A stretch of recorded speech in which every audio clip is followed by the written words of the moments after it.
Muy buenos días, queridos hermanos. En esta mañana podemos recordar un poquito, ¿no? O traer a la memoria un poquito sobre la vida del apóstol Pablo, ¿no? Las circunstancias que él vivió en su caminar con Cristo, los sufrimientos que él padeció.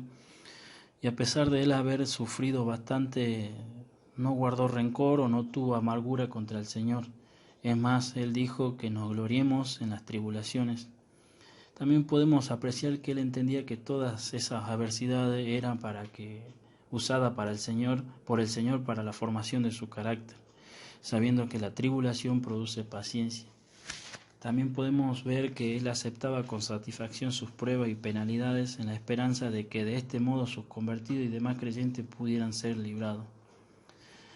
Todo esto no llevó a convertirse en amargado o a tener rencor de algún tipo. Nunca culpó a Dios por su sufrimiento.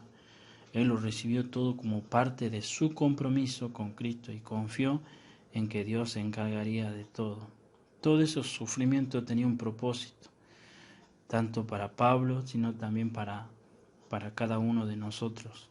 El versículo 3 y 4 de 2 Corintios capítulo 1 dice: Bendito sea el Dios y Padre de nuestro Señor Jesucristo, Padre de misericordia y Dios de toda consolación, el cual nos consuela en todas nuestras tribulaciones, para que podamos también nosotros consolar a los que están en cualquier tribulación por medio de la consolación con que nosotros somos consolados por Dios.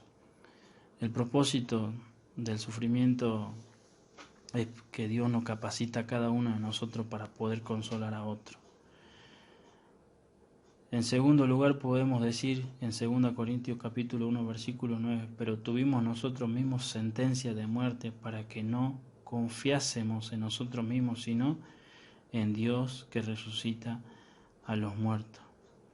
Cuando Pablo había perdido ya la esperanza de vivir, aprendió a confiar, y Dios le mostró su maravilloso poder, su gran poder, el mismo poder que utilizó para resucitar a nuestro Señor Jesucristo. En segundo lugar, el propósito del sufrimiento nos enseña a esperar en Dios. En tercer lugar, podemos decir que en 2 Corintios capítulo 12, versículo 7, y para que la grandeza de las revelaciones no me exaltase desmedidamente, me fue dado un aguijón en mi carne, un mensajero de Satanás, que me abofeté para que no me enaltezca sobremanera. En tercer lugar, el propósito del sufrimiento nos libera del orgullo y nos hace depender de Dios. Cuando el apóstol Pablo pidió a Dios que le quitara el aguijón de su carne y él no quiso, entendió que la razón era para que tuviera un carácter, un espíritu humilde. Porque dice: para que la grandeza de las revelaciones no me exaltase desmedidamente. El propósito de Satanás era hacer que Pablo abandonara su ministerio, pero el Señor iba a utilizar precisamente eso para volverlo más humilde e impedirle que se exaltara. A través de esa experiencia el apóstol Pablo aprendió que Dios no iba a cambiar sus circunstancias, sino que le iba a cambiar a él, fortaleciéndole para que pudiera enfrentarlas. Entendió que si se refugiaba en la gracia de Dios, ninguna dificultad podría destruirle, sino que por el contrario, le ayudarían a cambiar en la persona que Dios quería que fuera. Pablo comprendió de esta forma que nuestra debilidad es la que nos hace realmente efectivos. Nuestra debilidad nos hace depender de la gracia de Dios, y es en ella donde encontramos las fuerzas necesarias para seguir adelante. Podemos ver que, recordando todas estas cosas, que en el final de la vida de Pablo, cuando Lucas termina de escribir el libro de los Hechos, encontramos a Pablo encarcelado en una casa en Roma, ¿no? En aquel momento ya llevaba 2 años, a lo que habría que añadir los otros 2 que había pasado en Cesarea. Algunos aseguran que su encarcelamiento terminó con el procesamiento y ejecución de Pablo. Otro opina que fue librado bien por absolución de sus acusaciones. Podemos decir que probablemente Pablo fue liberado, aunque no mucho tiempo después estaba nuevamente aprisionado en Roma. Este segundo encarcelamiento fue mucho más duro que el primero.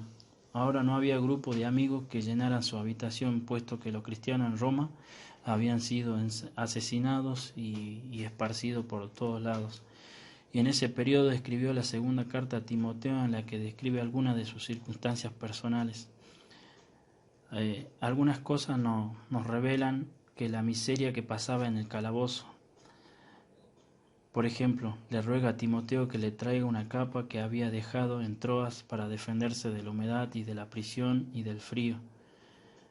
Eso podemos ver en 2 Timoteo 4, capítulo 4, versículos 9, 3 y 21. Le pide también que le lleve sus libros y pergaminos para poder aliviar de las horas solitarias con el estudio y la meditación que siempre había amado. Pero sobre todo suplica a Timoteo que venga él mismo, porque estaba anhelando sentir el toque de una mano amiga y el ver el rostro de sus discípulos siquiera una vez antes de morir. Por otro lado, parece que ya había tenido lugar una primera defensa en la que pudo predicar el Evangelio públicamente ante toda la corte, aunque todos sus amigos le habían desamparado. Si bien él reconoce que el Señor estuvo en todo momento a su lado, en cualquier caso parece que todavía debían tener lugar otras vistas de su causa y tenían pocas esperanzas de salir con vida. Dice 2 Timoteo 4, 5 al 8, yo ya estoy para ser sacrificado y el tiempo de mi partida está cercano. He peleado la buena batalla, he acabado la carrera, he guardado la fe. Por lo demás, me está reservada la corona de justicia, la cual me dará el Señor, juez justo en aquel día, y no solo a mí, sino también a todos los que aman su venida. Dice que Pablo fue decapitado en uno de los caminos a Roma. Si esto fuera cierto, confirmaría las expectativas que Pablo tenía en cuanto a su futuro próximo. Por supuesto, no es justo que un héroe de la fe, como el apóstol Pablo, muriera de una manera tan indigna, ¿no? Aunque no fue el primero y tampoco fue el último. En vista de todo esto, parece que cuando Pablo escribió la última carta a Timoteo estaba en lo cierto en cuanto a lo que iba a ocurrir. Ahora bien, ¿realmente habían conseguido acabar con él? Su carta nos vuelve a sorprender por el ánimo y la seguridad con la que escribe. 2 Timoteo capítulo 1 al versículo 12 dice, por lo cual asimismo padezco esto, pero no me avergüenzo porque yo sé a quién he creído y estoy seguro que es poderoso para guardar mi depósito para aquel día. Pablo no había sido vencido. Él consideraba que todos los sufrimientos por lo que había pasado a lo largo de su ministerio, e incluso la muerte que parecía anticipar con claridad, todo ello había valido la pena con tal de servir al Señor. Tal es así que cuando escribe a su discípulo Timoteo, en cierto sentido, a todos nosotros, nos advierte que en los postreros días vendrán tiempos peligrosos. 2 Timoteo capítulo 3 versículo 1. Pero aún así nos recomienda seguir su ejemplo sin importar el precio a pagar. 2 Timoteo capítulo 1 versículo 8 dice, por tanto, no te avergüences de dar testimonio de nuestro Señor ni de mí, preso suyo, sino participa de las aflicciones por el Evangelio según el poder de Dios. Ahora bien, para llegar hasta este lugar, ¿no? Hasta este punto, era necesario que Pablo tendría que tener convicciones muy, pero muy fuertes. Hay un comentario de una persona llamada John Walbor, quien por muchos años fue rector de una universidad. Dijo en uno de sus servicios, me temo que podemos estar graduando a estudiantes con demasiadas creencias, pero con pocas convicciones. Las creencias y las convicciones van juntas, pero mientras que son muchas las cosas que creemos, las convicciones son aquellas verdades por las que estaríamos dispuestos a dar nuestra vida. Representa lo que no es negociable, son los pilares sobre los cuales está basada nuestra existencia. ¿Cuáles son nuestras convicciones? En esta mañana la vida de Pablo nos lleva a través de su sufrimiento a mirar y apreciar cuáles eran sus convicciones, ¿no?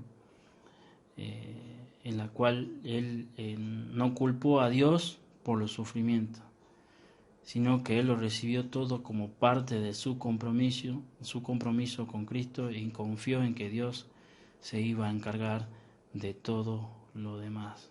Sus convicciones lo mantuvo en pie y lo mantuvo al servicio de nuestro Señor.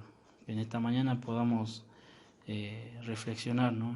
Cuáles son nuestras convicciones como hijos de Dios, a través de la vida de Pablo y del sufrimiento en la cual él pasó.